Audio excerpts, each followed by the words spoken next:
My name is Genevieve Tran. I'm 31 years old. 3 weeks ago, I walked into my parents' church in Garden Grove, California, the same church where my mother had told every member of the congregation that I was serving time in a women's correctional facility, and donated $250,000 to their building fund. The pastor called my name from the pulpit. 240 people turned to look at me. My mother, sitting in her usual third-row pew, gripped the hymnal so hard the spine cracked. My father stared straight ahead like a man watching his own house catch fire and knowing he was the one who lit the match. "We are blessed today," Pastor David said, "to receive the most generous single donation in this church's 50-year history from one of our own, Genevieve Tran, CEO and founder of Lumiere Skincare." The applause started slowly. Then it swelled. People were standing, turning, smiling at me. My mother wasn't smiling. She was calculating. Because every single person clapping had spent the last 6 years believing her daughter was a convicted criminal. When I was 24, I told my parents I was leaving their home and their plans for my life to start my own business. My mother grabbed my wrist at the dinner table and said, "If you walk out that door, Genevieve, you're dead to us. And I'll tell people whatever I need to tell them so this family doesn't look like failures." I thought she was being dramatic. She wasn't. Within 3 months, she'd told everyone, the church, the extended family, the neighbors, her co-workers, that I'd gotten involved with drugs and been sent to prison. She chose to destroy my reputation rather than admit I'd chosen my own path. But what she didn't know was that while she was telling people I was locked behind bars, I was building a company that would be valued at $12.4 million before my 30th birthday. And when I walked into that church with a check that had more zeros than her lies had years, every story she'd ever invented about me evaporated in real time. Before I tell you what happened after that donation, please like and subscribe, but only if you genuinely enjoy this story. Drop a comment. Where are you watching from and what time is it there? I'd love to hear from you. Now let me take you back to where this all started. Growing up in Garden Grove, in the heart of Orange County's Vietnamese community, I learned that our family had one commandment above all others: appearances. Not happiness, not honesty, not love. How we looked to the outside world was the only currency that mattered. My family. Dad owned a small but profitable nail salon, 2 locations, 6 employees each. He worked 12-hour days, came home smelling like acetone, and measured his success by what the community saw. Mom was a pharmacy technician who had once dreamed of being a pharmacist but never finished school.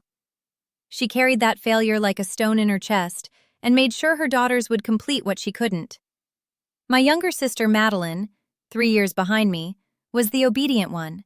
Pre-pharmacy track at UC Irvine, Dean's List, engaged to a Vietnamese-American dentist named Philip, whose parents owned a house in Newport Beach.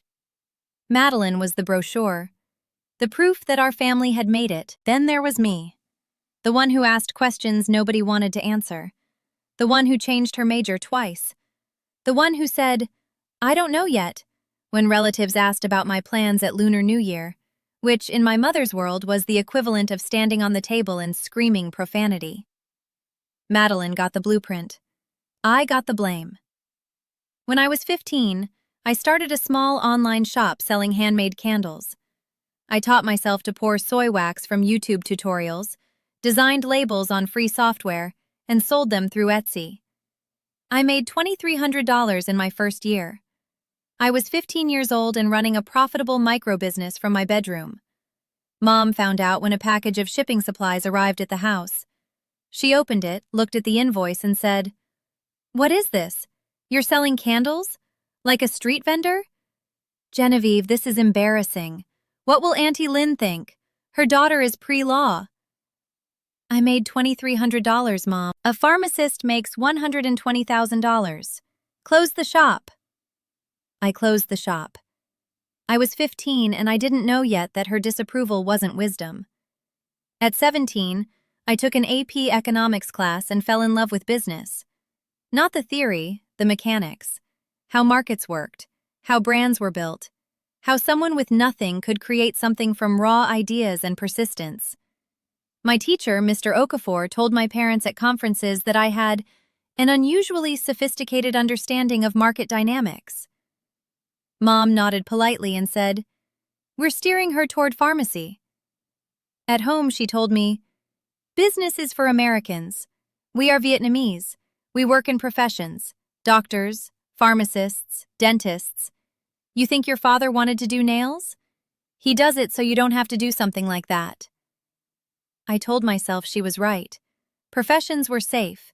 Business was gambling. I'd follow the path. I enrolled at Cal State Fullerton as a biology major, the pre-pharmacy track. I lasted 3 semesters. I was miserable. My grades were fine, 3.2, but I felt like I was wearing someone else's life. Every lecture felt like a countdown to a career I didn't want. Sophomore year, I switched to business administration. I didn't tell my parents for 4 months. When Mom found out, through a cousin who saw my updated LinkedIn, she called me 11 times in 1 hour. When I finally answered, she was crying. "You've thrown away everything we sacrificed for. Everything. Your father works his hands raw so you can be a pharmacist, and you're studying business? What business? Selling candles again?" "Mom, I'm good at this. My professors say..." "Professors don't pay your rent. Madeline is on track. Philip's family already respects us. And you're going to embarrass this whole family." I told myself she'd come around. She didn't. I graduated with a 3.7 in business administration, a minor in marketing, and an internship at a cosmetics startup in Irvine that turned into a full-time job. I was 22, earning $42,000 a year as a junior marketing coordinator, learning the beauty industry from the inside. For 2 years, I studied everything: product development, supply chains, brand positioning, margin structures. I watched the company's founder, a woman named Rachel Sung, build a $3 million brand from a kitchen table and a Shopify account. She saw me watching, and one afternoon, over takeout in the office kitchen, she said something that rewired my brain. "Genevieve, you don't have the eyes of an employee. You have the eyes of a founder. I've been doing this for 10 years, and I can always tell." "My family doesn't see it that way." "Your family isn't building the company. You are." At 24, I made the decision.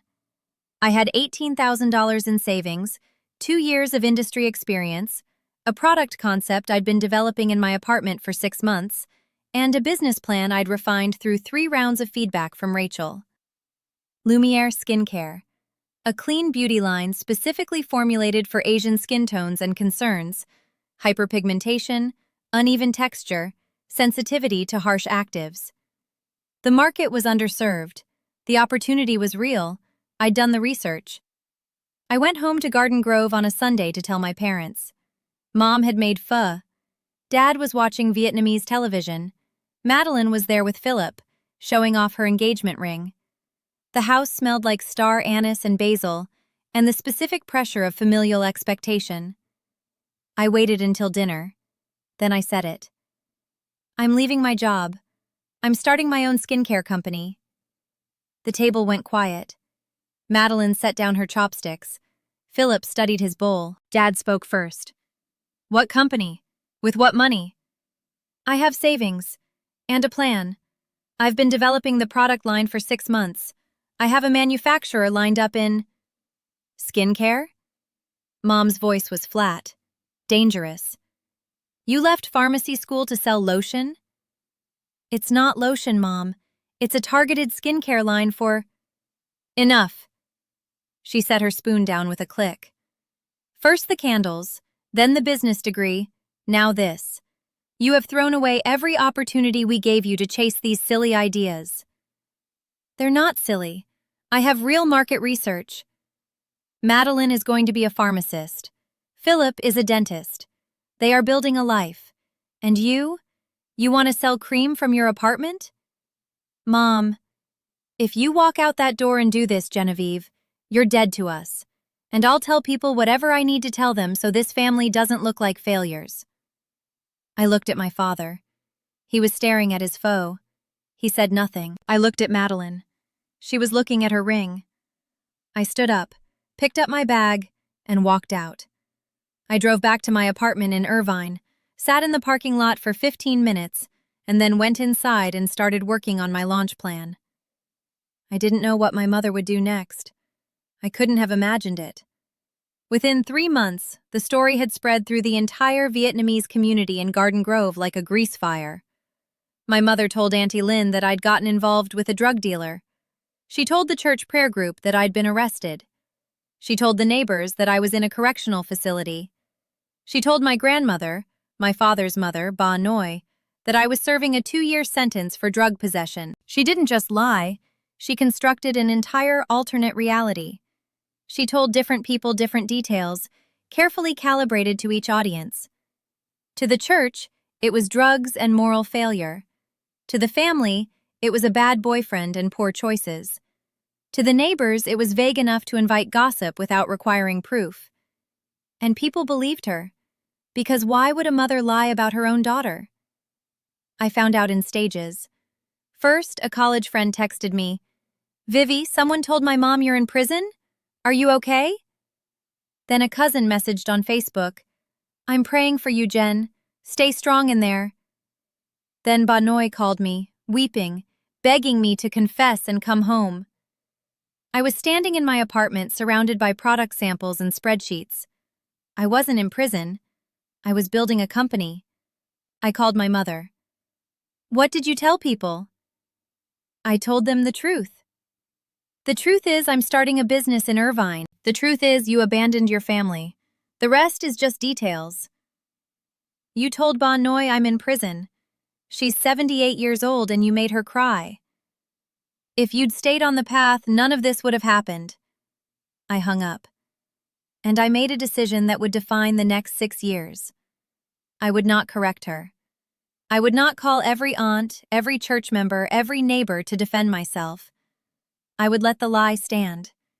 And I would build something so visible, so undeniable, so public, that the truth wouldn't need my voice. It would speak for itself. The first year was brutal. I launched Lumiere Skincare from my 1-bedroom apartment with $18,000 in savings and no safety net.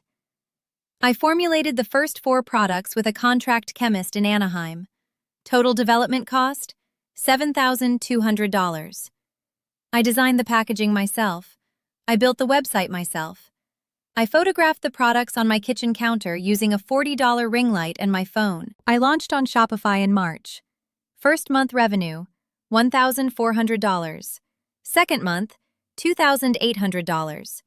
Third month, $6,100. It was working, but I was burning through cash faster than it was coming in. Manufacturing, shipping, marketing, every dollar went back into the business. I ate rice and eggs for 6 months. I slept 4 hours a night.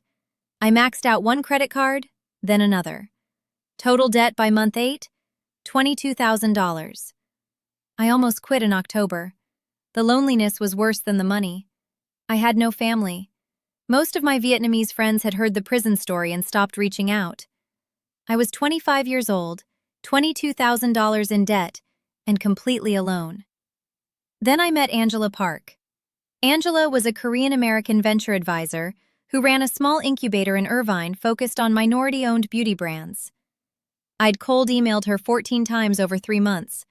On the 15th email, she responded, "Fine, come in. You've got 15 minutes. I brought my products, my financials, and a pitch deck I'd rebuilt 9 times. She let me talk for 40 minutes. When I finished, she leaned back in her chair and said, "Your margins are good. Your product market fit is real. Your brand story is compelling. But you're going to fail if you keep doing this alone." I don't have a choice. I don't have anyone. You have me, as of right now. Angela became my advisor, my investor, and eventually my board chair. She put $50,000 of her own money into Lumiere in exchange for 8% equity. She connected me with a manufacturer who cut my per-unit cost by 35%. She introduced me to a distribution partner who got Lumiere into 12 Asian American beauty retailers in Southern California. "Genevieve," she told me one night over late-night boba near the office, "I've backed 23 companies. Most of them had better resources and worse founders than you. You know what separates the ones that make it? It's not talent. It's tolerance for pain. And you have a tolerance that scares me a little. I laughed. It was the first time I'd laughed in months. Year 2, revenue hit $340,000. Year 3, $1.1 million. I hired 4 employees. Moved into a real office in Costa Mesa. Our signature product, the Lotus Brightening Serum, went semi-viral on TikTok when a beauty influencer with 800,000 followers featured it in a Hidden Gems video. We sold out in 48 hours. Year 4, Lumiere was in 120 retail locations across 5 states. Revenue, $3.8 million. I'd paid off all my debt, repaid Angela's investment threefold, and started drawing a salary of $95,000. Year 5, we launched a partnership with Nordstrom. 12 stores initially, then 40. Revenue, $7.2 million. I was featured in Forbes' 30 Under 30 list for beauty and wellness. The Forbes article included a photograph of me standing in the Lumiere office with my team. The headline read, "How Genevieve Tran Built a $12 million Beauty Brand from a Kitchen Counter." The article circulated. Social media shared it. The Vietnamese American community in Orange County shared it. And that's when the lie met the truth. I don't know who sent the article to my mother first. It could have been anyone. The community is tight and Forbes articles travel fast. What I do know is that within 24 hours of the article going live, my mother's 6-year fiction collapsed. Auntie Lynn called my mother and said, "Patricia, I thought you said Genevieve was in prison. She's in Forbes magazine." The church prayer group leader called and said, "I've been praying for your daughter for years. Turns out she didn't need prayers. She needed us to stop believing you." Ba Noi, my grandmother, the 78-year-old woman who'd cried on the phone begging me to confess, saw the article when her caregiver showed her on an iPad. She called my father and said 7 words. "You let your wife do this." My father said nothing. He'd said nothing for 6 years. Silence was his only consistent contribution to our family. The community fallout was swift and merciless. People who had pitied my parents now looked at them with something between disgust and disbelief. How do you tell people your daughter is in prison when she's building a multi-million-dollar company? How do you maintain that lie for 6 years? What kind of mother does that? Mom tried to rewrite the narrative one more time. She told Auntie Lynn that the Forbes article exaggerated things, and that she'd always supported Genevieve's business. The lie was so absurd, so transparently desperate, that Auntie Lynn told her to stop talking and hung up. 3 weeks after the article dropped, I decided to go to church. Not to confront, not to humiliate, to donate. Because the cruelest thing I could do to my mother's lie wasn't a speech or a scene. It was generosity so public, so undeniable, that every person who'd believed her story would have to reconcile it with the woman standing in front of them, writing a $250,000 check. I called Pastor David beforehand, told him who I was, what I wanted to give, and the broad strokes of what my mother had told the congregation. He was quiet for a long time. "Genevieve, I owe you an apology. I led prayers for you, for your recovery. Your mother told me you were struggling with addiction. I should have reached out to you directly. You believed a mother, Pastor, that's not a sin. Lying about your child for 6 years is." The Sunday morning was bright. January in Southern California, clear sky, 68 degrees, the kind of day that feels like forgiveness even when you're not ready for it. I arrived 10 minutes before service, wore a cream silk blouse and tailored pants. Professional, clean, the opposite of everything my mother had described. I sat in the back row. I could see the back of my mother's head in the 3rd pew. Her hair was shorter than I remembered. Dad sat beside her, rigid as a plank. Madeline wasn't there. She and Philip had moved to Sacramento 2 years earlier. Pastor David said my name during the offering. He described the donation, the youth center, the scholarship program. Then, "This gift comes from Genevieve Tran, CEO and founder of Lumiere Skincare. Genevieve grew up in this church. She is one of our own. I stood up. 240 people turned. The applause grew. People were standing. Mrs. Nguyen had tears running down her face. She pressed her hands together and bowed slightly toward me. My mother did not turn around, spine rigid, staring at the cross. My father turned his head half an inch toward me and then turned back. That half inch was the most he'd given me in 6 years. After the service, the congregation surrounded me. "We didn't know, Genevieve. We prayed for you every week. Turns out you were the one who didn't need saving." Ba Noi approached.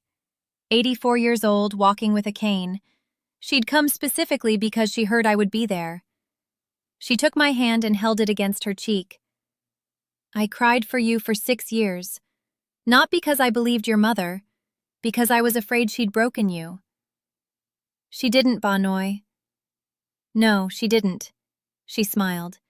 "You are your grandfather's blood. He built everything from nothing too." I knelt on the church floor and hugged my grandmother, while 200 people watched, and my mother was already in the parking lot starting the car. Dad called once.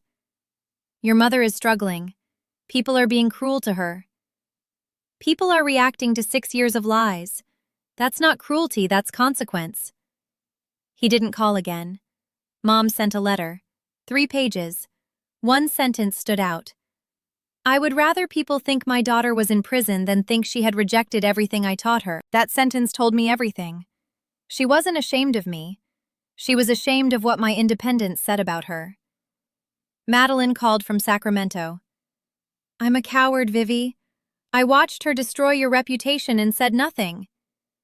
"You were surviving, the same way I was, just differently. Do better, starting now."